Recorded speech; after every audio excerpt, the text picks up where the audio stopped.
Hello दोस्तों, कैसे आप लोग। और आपका फिर से स्वागत है मेरे अपने इस podcast channel minutes on mountain पे। अभी मैं पिछले कुछ टाइम से मैंने अपने एपिसोड्स नहीं डाले थे। अभी मैं कुछ कंटेंट पे काम कर रहा था और अभी मैं बीच में गया भी था, अपने उत्तराखंड पे विजिट पे गया था। तो बहुत छोटे छोटे एपिसोड्स और बहुत छोटे छोटे इन्फॉर्मेशन गैदर करके लाया हूँ आप लोगों के सामने। आप बोल सकते हो कि आपको लोकेशंस के बारे में, कुछ नई लोकेशंस है वो मैं आपको बताऊंगा। तो ये एपिसोड से मैं शुरू करता हूँ आपके सामने एक बहुत ही खूबसूरत एक छोटा सा गांव, उत्तराखंड में बसा हुआ एक छोटा सा गांव जिसका नाम मैं आपको आगे बताऊंगा। और बस ऐसे ही मैं वहाँ पे गया और वहाँ से आगे का जो मेरा जर्नी स्टार्ट हुई उसके बारे में मैं आप लोगों को बताता हूँ। चलो शुरू करते हैं। तो जैसे कि आपको मैं बताता हूँ कि मैंने अपनी जर्नी जब वहाँ पहुँचा था, ये मैंने जर्नी दिल्ली से शुरू करी थी और मैं अल्मोड़ा पहुँचा था। अल्मोड़ा उत्तराखंड का एक बहुत ही खूबसूरत और सांस्कृतिक केंद्र है। और वहाँ उसके आसपास बहुत सारी चीज़ें, इस समय काफ़ी डेवलप हो चुका है अल्मोड़ा, और बहुत सारी चीज़ें हैं एक्सप्लोर करने के लिए। काफ़ी लोग वहाँ पे टूरिस्ट जाते हैं, जिसमें से मैंने अपने कुछ दिन वहाँ पे कसार देवी में बिताए थे। कसार देवी भी मैंने उसके बारे में एक पॉडकास्ट बना रखा है ऑलरेडी। बहुत पावरफुल जगह है। तो जब मैं वहाँ पे रुका तो फिर उसके नियर बाय में 20 किलोमीटर के अराउंड में एक, आप लोगों को पता होगा, बिनसर वैली एक जगह है। बिनसर वैली इतना खूबसूरत है। Approx 2200 metre above sea level की हाइट पे है वो, उत्तराखंड में। तो फिर मैंने कुछ ऐसा प्लान किया, मैंने कहा चलो देखते हैं आगे बिनसर वैली का क्या प्लान है। मैं ऑलरेडी वैसे जा चुका हूँ तो मैंने कहा ठीक है एक बार और ट्राई करते हैं अंदर। उस समय क्योंकि मौसम का डिफरेंट हो जाता है। जब मैं लास्ट टाइम गया था तो मतलब इतनी ग्रीनरी नहीं थी, लेकिन इस टाइम पे काफ़ी ज़्यादा ग्रीनरी थी।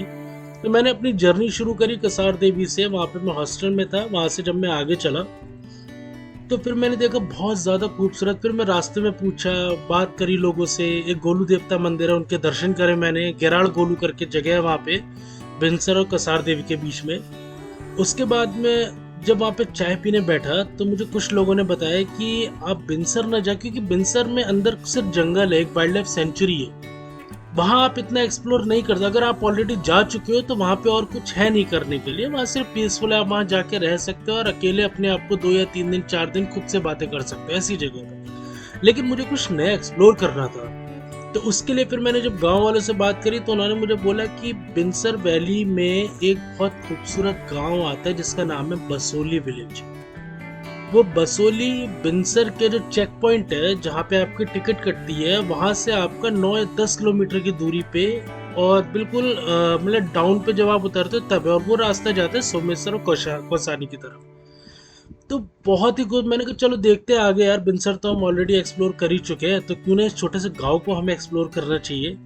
तो वहाँ पे लोगों ने बताया कि जो असली आप विलेज लाइफ देखोगे ना उस गांव की, तभी आपको समझ में आएगा कि हमारे उत्तराखंड के लोग कैसे रहते हैं। आज भी वो लोग पुरानी चीज़ों को यूज़ करते हैं। ऑर्गेनिक चीज़ें, ऑर्गेनिक खेती होती है वहाँ पे। सबसे ज़्यादा प्लम और आलू की खेती होती है। आलू भी वहाँ पे काफ़ी उगाए जाते हैं। इस समय पे जो खेती हुई थी, धान की खेती हो रही थी।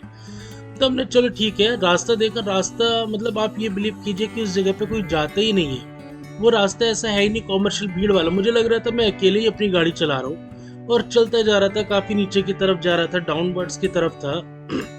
मैंने देखा कि मतलब हम तो काफ़ी नीचे जा रहे हैं। ऐसी क्या जगह है कि मतलब एलिवेशन हमारा कम होता जा रहा है, फिर भी लोग इस गांव को बहुत खूबसूरत बता रहे हैं। तो एक अलग सा ना क्रेज था कि आखिर देखे, पहुंचे वहां पे, पता तो चले कि ऐसा क्या है उस गांव में। तो जैसे ही मैं पहुंचा, मतलब देखा वेजिटेशन कम्प्लीटली चेंज हो चुका था। और जब मैं स्टार्टिंग में जर्नी शुरू करी थी वो मैं टॉप मोस्ट पॉइंट पे था, जो कि 1900 2000 मीटर अबव सी लेवल था। और जब मैं लौट करके आके मैंने एलिवेशन चेक किया तो वहीं मेरा 1100 1200 का एलिवेशन हो गया था। लेकिन मैं आपको बताता हूँ, इतना खूबसूरत मैंने शायद ही कोई गांव देखा होगा। वो टीवी में, फिल्म्स में दिखाते हैं ना, जो इंटरनेशनल लोकेशंस होती हैं कि, या पेंटिंग्स को भी आप बिलीव कर सकते हैं कि वो पहाड़ होता है। उस पहाड़ में एक वैली में एक छोटा सा गांव, और गांव के बीच में घर बने होते हैं, छोटे छोटे से घर। लेकिन वो घर ऐसे नहीं थे पक्के, वो पुराने गांव वाले जो घर, अल्मोड़ा के जो पुराने सांस्कृतिक घर थे जिनमें ब्लू कलर का पेंट होता है। मैं अपने इस प्रोफाइल की पिक पे भी आपको उस घर की फोटो लगा दूंगा। तो इतना खूबसूरत। और एक प्यारी सी नदी वहां पे बह रही थी, छोटी सी नदी। तब जाकर के लगा कि इसका असली जो आकर्षण है ना वो नदी है। वो पहाड़ के बीच में से निकलती हुई जो नदी और जो चारों तरफ खेतों के बीच में से वो नदी जो बह रही थी, वो बहुत अच्छा था। लेकिन वो दिख तो रही थी, वहां पे जाने का मुझे कोई रास्ता नहीं दिखा। फिर मैंने एक साइड में एक वहाँ पे एक शॉप में एक अंकल बैठे थे, दाजू कहते हैं हमारे वहाँ पे पहाड़ पे। मैंने पूछा, दाजू ये यहाँ पे और मतलब क्या कर सकते? तो मुझे बड़ा सुन के थोड़ा अफसोस हुआ कि वहाँ के लोगों को पता ही नहीं है कि बाहर के जो विजिटर्स हैं वो क्यों आए, वहाँ पे ऐसी क्या चीज़ है। वो बस अपनी ज़िंदगी जी रहे हैं गाँव की।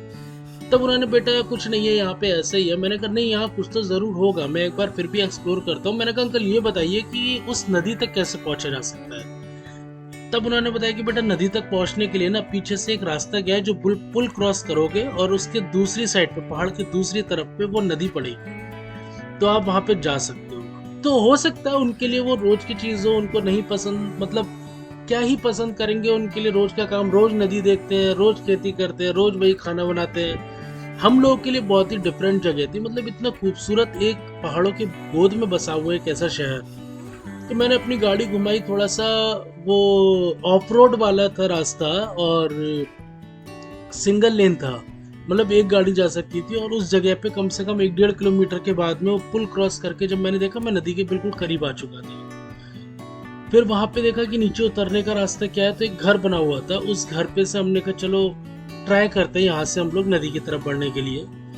तो जैसे हम लोग नीचे की तरफ गए थे, तो उस घर में से एक क्या कहते हैं आंटी थी, वो भी ईजा, हम लोग पहाड़ में ईजा बोलते हैं, मतलब सम्मान देने के लिए बड़े औरतों को। तो वो निकले कि बेटा यहाँ कैसे? मैंने कहा कि नहीं, हमें नदी की तरफ जाना था, हमें कोई रास्ता दिख नहीं रहा था। तो क्या, नहीं नहीं बिल्कुल आप जाओ यहाँ से। उन्होंने नीचे का गेट वगैरह खोला, प्रॉपर जो रास्ता था वो पगडंडी वाला हमें दिखाया, और उन्होंने कहा तुम लोग जाओ और बैठो वहाँ पे आराम से।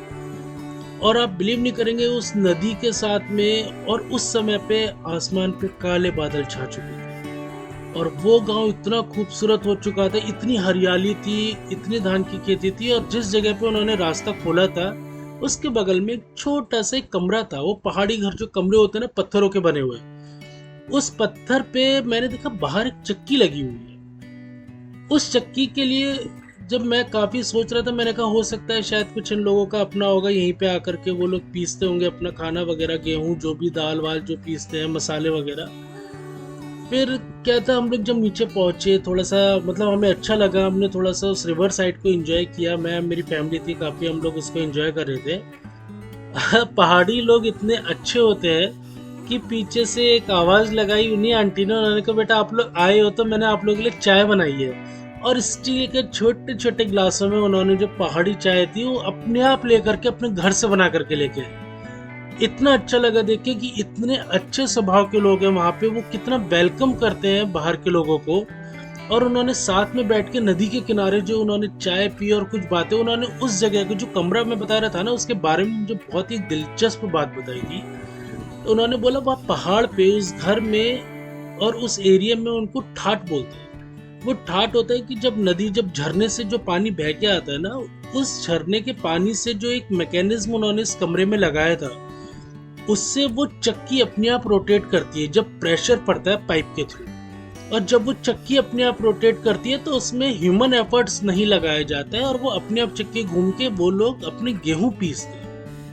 तो ये एक प्रोसेस, ये मैकेनिज्म जो उन्होंने नेचुरल उसको डेवलप किया है पानी के स्रोत से, झरने से, नदी से, वो गजब का था। मतलब ये छोटी चीजें आप बहुत कमर्शियलाइज पहाड़ों में भी नहीं देख पाएंगे, जो छोटे छोटे गांव में देखने को मिलेगा। और उन्होंने इस बारे में जानकारी दी, उस गांव के बारे में बताया, बहुत ही खूबसूरत, सब पहाड़ों के बीच में जो छोटे छोटे जो घर बने होते हैं ना, उसके बारे में। और फिर वहां से नदी, इतना क्लियर पानी, इतना साफ पानी उस नदी से बह रहा था कि हमें पता ही नहीं चला कि 2 घंटे 3 घंटे हमारे वहाँ पे कब निकल गए। और मुझे बहुत अच्छा लगा कि अच्छा हुआ कि मैं बिनसर ना जा करके बिनसर वैली के एक छोटे से गांव में इसको एक्सप्लोर करने आया। और ये एक्सपीरियंस मेरा लाइफ टाइम एक्सपीरियंस था। बहुत सारे लोगों से बात करने को मिला, वहाँ का नेचुरल ऑर्गेनिक खाना जो था, मड हाउस बने हुए थे बहुत प्यारे, पत्थरों के घर बने हुए थे, और वहाँ के लोग बहुत मेहनती होते हैं।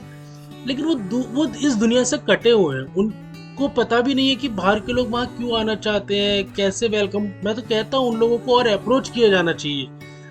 आज के टाइम पे नैनीताल, मसूरी, शिमला, जो बड़े बड़े, हरिद्वार, ऋषिकेश, यहाँ पे सबको पता है कि टूरिस्ट आते हैं, टूरिस्ट के लिए क्या करना चाहिए। वहाँ के लोगों को ऐसा कुछ नहीं है, वो अपने घर की तरह ही आपको ट्रीट करेंगे। उन्हें लगता है टूरिस्ट आया तो हमारे घर में रुकेंगे वो, इसीलिए होम स्टे का चलन काफी ज्यादा बढ़ चुका है। तो ये मेरा एक एपिसोड था बसोली गांव के ऊपर, और मैं उम्मीद करता हूँ आप लोग जरूर उसको एक बार एक्सपीरियंस कीजिएगा। बिनसर वैली से, बिनसर का चेक पॉइंट से 8 से 9 किलोमीटर आपको एक रास्ता, बहुत ही खूबसूरत रास्ता मिलेगा, और वहां से आप लोग बसोली गांव को एक्सपीरियंस, वहां के लोगों को समझिए और वहां के ब्यूटी को देखेंगे। आप 3 घंटे 4 घंटे वहां से हिलेंगे नहीं, और अकेले आपको बहुत अच्छा लगेगा।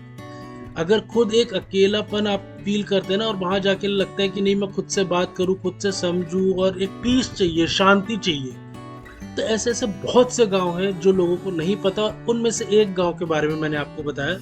उम्मीद करता हूँ आपको ये मेरा पॉडकास्ट अच्छा लगा होगा, और मुझे फॉलो करते रहिए। मैं आगे और भी बहुत सारी चीजें आपको बताने वाला हूँ, कंटेंट बताने वाला हूँ। Thank you so much. आपका अपना होस्ट उदित शर्मा।